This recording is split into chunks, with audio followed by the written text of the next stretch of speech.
So here's a tour of my studio. As you guys can see, here's the main brain, but let's start with the guitars. I do play a little guitar, acoustic, bass, electric, all that good stuff. Love it. Y'all see my signs up there to kind of show my love for playing guitar. Next, we're gonna take a look at my some of my old school or old type school stuff. For example, that's the Behringer 808. That's the RD8. I really like this thing. It's got great crisp sounds. Down to the MPC Classic. That thing is the bomb. It's got a great sound. Great. We've had the sound conversation, so it's solid on that. I can tell you. Down to this sample. A lot of people, they hate on it, but because that little display, but it really is nice. It's got a nice sound. If you come in with the sound pitched up and then start pitching it down, you can get a beefy sound. And then let me tell y'all something. This EMU 60 E64 that was done in the 90s. Man, let me tell you something. This thing's got some filters. It's got a sound. You can have a reduced sample rate up to 16. And man, when you add in some of those filters in there, this thing is fire. I use it. It's loud, it's clunky, but it's fire. Next, let's talk about stuff on the desk. SP404, great warm sounds. I like it. It's just kind of a grab and go thing.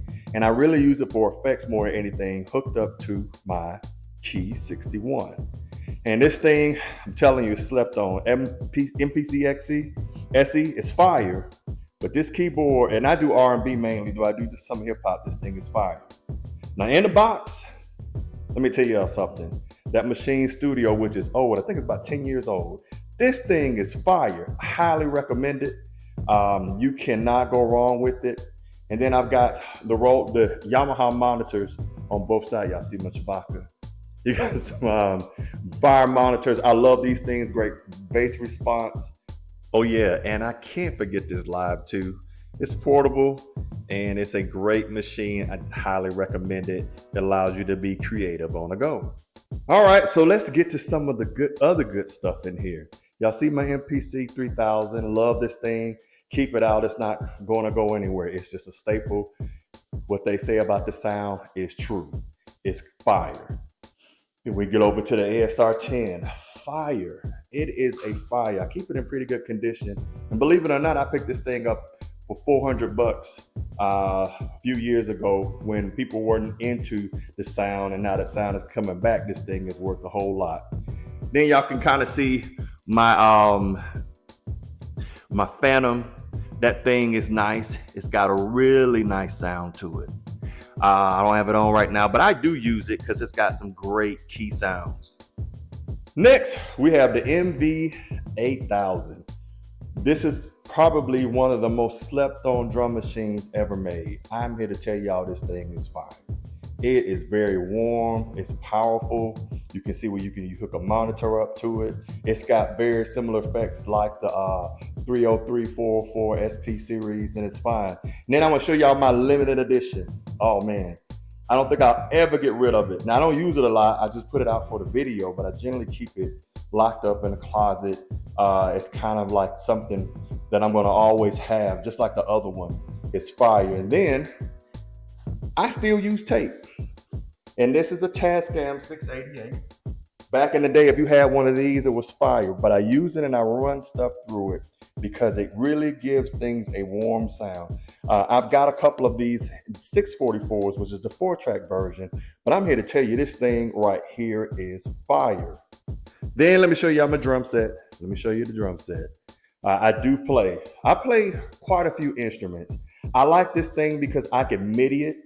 Acoustic drums better, always have more feel to it. But when you're in a smaller room like I'm in, the thing is that I don't have the space for a full drum kit.